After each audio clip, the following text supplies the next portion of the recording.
and it's February 19th. I'm standing outside this building where I did my first public speaking. It was very impromptu. I went to a rally. I do go to political rallies. I'm really into supporting causes and speaking at them and making sure the strength in numbers and visibility is there. I've also been reflecting, writing my life story, and what you're going to see in this, I'm going to tell the story about how this young teenage girl, I came out of the closet in 1976, actually to my mother. She sat me down and let me know that she knew, and oh, what a relief that was. I remember seeing a page in my diary in her hand, and I shook. I thought, oh no, she's going to hate me. What's going to happen? And my mother was a very vulnerable person, strong. She was the one that encouraged my brother and I to dream big. She had us involved in sports, in singing, dancing, acting, you name it. She had us involved in all of it. She was a great lady, but my mother was vulnerable. She was also highly involved, and this is where the high intuition comes from, which I will speak as people get to know me. I'm psychic, not all the time, but when it tunes in, holy smokes, it's strong. I learned how to channel a long time ago. Mother, being the very cool lady that she was, introduced me to a Wiccan witch, a white witch named Louise when I was 13 years old, to understand this gift, because I had a lot of very accurate psychic visions as a kid, and used to freak out other kids. And so, the secret at home was, this is a gift. But people don't understand that the conversations that we had at home then are the conversations that people are having now, so it's pretty cool. But anyways, I'm writing about you because my mother, I start my story off with my mother's death. It was a suicide. It was my parents' 21st anniversary, and I was with her, and I carried guilt. I didn't know what was going to happen. I know she was going to pass. But I carried guilt for not kicking that door down and saving her life for many, many years. And in my life story, you'll see how I didn't like myself. I was a young, very damaged person from that, and I carried guilt, like unbelievable guilt. I was angry at her for leaving me, but it manifested, early drug use, through the theater group. Mostly that started through acting, early drug use, and thank God I was able to pull myself out of it. I tried every drug under the sun. I was just, I wanted to get lost. What a lot of it for me was losing the pain. So I'm going to share the story of transformation. A lot of things, like even my relationships and everything back then they weren't healthy, and I was looking for love so hard from a woman that I was even settled for what wasn't very healthy. That's changed. That's definitely changed. But yeah, I led to a lot of bad decisions in my life. I made mistakes, but I paid for them. And I'm going to talk about this as well, be very, very candid, because I'm really into working with youth, and my life story is going to inspire kids. I know it will. Just even if you go down a bit of a path where you are lost and you make bad decisions, it does not mean you're a bad person. Like for me, I got in trouble with the law. That's what I'm talking about. Small petty stuff, and actually they did things to me, the police and the justice system, that was just made me lose faith in them. And I actually spoke to a good friend of my father's, a cop, that explained the corruption to me. And then, the police corruption of the gay community just went crazy. And a great cop by the name of Marvin Blaha stopped that for me. He knew that they were targeting me. I'd been beaten up, black and blue, by the police. I was set up. I was charged with things I was not guilty of. And I said that I'd write about it one day. And I'm doing that. I was terrified to talk about this stuff before, but I'm not anymore.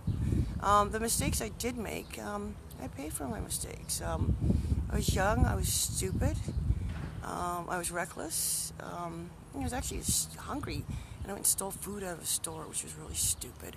And I just did stupid things. And actually, some of the things now, they sound on paper, they sound bad, but are not. The circumstances around them, they're hilarious. It's funny. It's very innocent. And that will show my life story. And, I went on to become a landscaper and ran my own successful landscaping company. I left home all messed up at 16 years old, $8 in my pocket, no idea of where I was going. I lied to my father and told him I had somewhere to go, but I didn't know. And within 2 weeks, I spent that first night on a park bench and called my friend Robbie, who arranged for me to spend a couple of days with his boyfriend, who's an older guy named Roy. And so I did that, but I wasn't comfortable there. So I went and I had 2 jobs in my own apartment within 2 weeks. Within a year and a half of leaving home, I bought my own first house, my first house with my partner, Marina Monahan, where she was 19, I was 18 years old. I'm pretty proud of this stuff. And life took me off course. I've learned through my life accountability is huge, and I do practice that now. But my life story is an interesting one. You're going to see a lot of transformation. A story of, the early tragedy, like with my partner dying, and wow, man, that devastated me. We had become to family love, but I did not expect that. She was 28 years old. I was 30. We had 3 children. The girls were only 2, and Joey was only 8 months.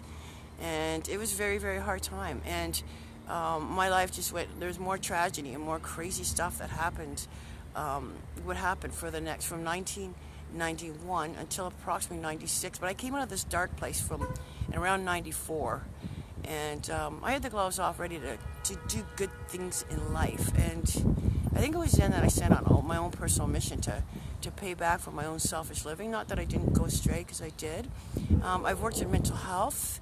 I've worked as a case manager and a hospital liaison for Markham Stouffville Hospital. I actually was contracted by as a case manager at York Support Services Network. I worked at a place called York South Association for Community Living, doing frontline work, and I loved it, especially working for beautiful Down syndrome people. But we had other things too.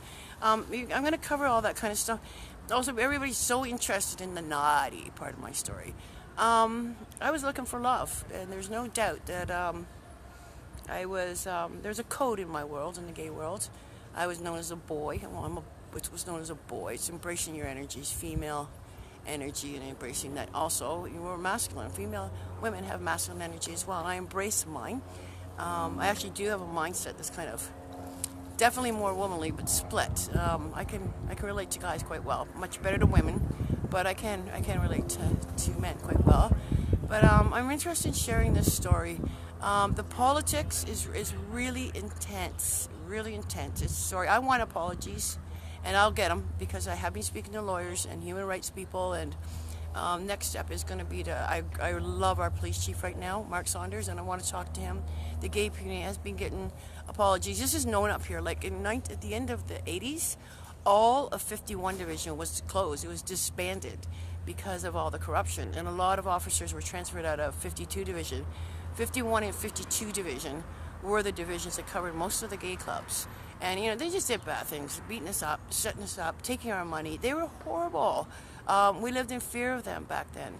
But, that bridge is mending. I'm sure there's still bad things that go on, but I'm sure it's isolated as well. I am not anti-cop at all. We need police. I just believe I'm very pro-body camera, and I'm very anti-corruption.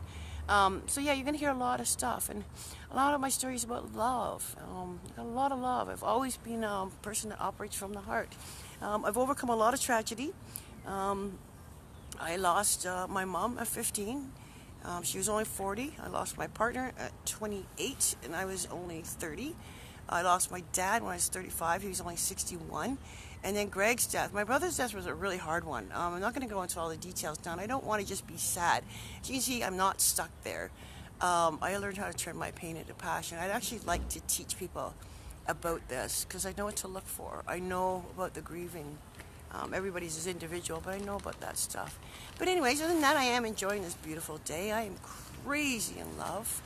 I have no guards with this beautiful goddess. Still having a hard time believing that a woman like this even exists. But I've been very blessed. And I'm also blessed, I have this following, and I wouldn't want it any other way. I just want my privacy back. And I really want people, I've got some great projects in the go, and I'm going to get very serious with my Indiegogo stuff and crowdfunding, because this is important to me, guys. And I need to be taken seriously now. I do plan on publishing books. I've shown my stuff that I'm a writer. Not only my life story, other books. Like, I take photos. I've got a lot of photos. I've got thousands of them, actually. And I want to publish those along with quotes and other things that I've been saving up. I want to write a book about love, and it's dedicated to my girl, my woman, my goddess. And, whoops, I'm going to get a little noisy. There's people rolling now. This is where they have a lot of, it's a church, but they have a lot of political meetings here as well. It's a great place. And I will be going forward, moving, and empowerment and motivational talks. Okay, peace and love always. And I love you, baby, with all my heart. And I got a lot of gratitude for the people that I know have been rooting for me silently, but I know about it now. And I know I get upset and stuff is because I don't understand everything. I'm like a kid. It's just lost and running around in circles at sometimes. I don't think I know everything. I'm confident, but I don't want to come across as arrogant and all that, overly selfish, because I'm not, actually. I'm very hard on myself behind the scenes. So, okay, enough about that right now. Just peekaboos of my life story. It's a good life story. It's powerful.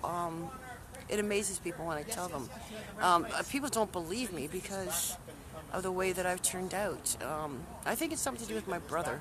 He used to always protect and say, stay precious. And, he just loved this childlike thing that I still have. My girl's actually got it too, and I'm glad she's starting to realize it. It's an innocence. It's a sign of a pure heart. Anyways. Okay, I'm feeling good. It's a beautiful day. And I feel blessed to be alive. And I'm counting my blessings and absorbing the magnitude of the popularity I have too. It's not going to go to my head. I have fallen in love. That's that. I love a lot of people in friendly and beautiful ways. But I'm in love with one person. I'm just finding my way, living in the moment, writing my story, working on my projects. And now the Indiegogo thing. I have to tell a compelling story, but I don't like to be looked at as a victim because I'm not. And I don't like pity. I love compassion, but I don't like pity. Okay, there. That's enough for this day. Lots of love from T from Toronto.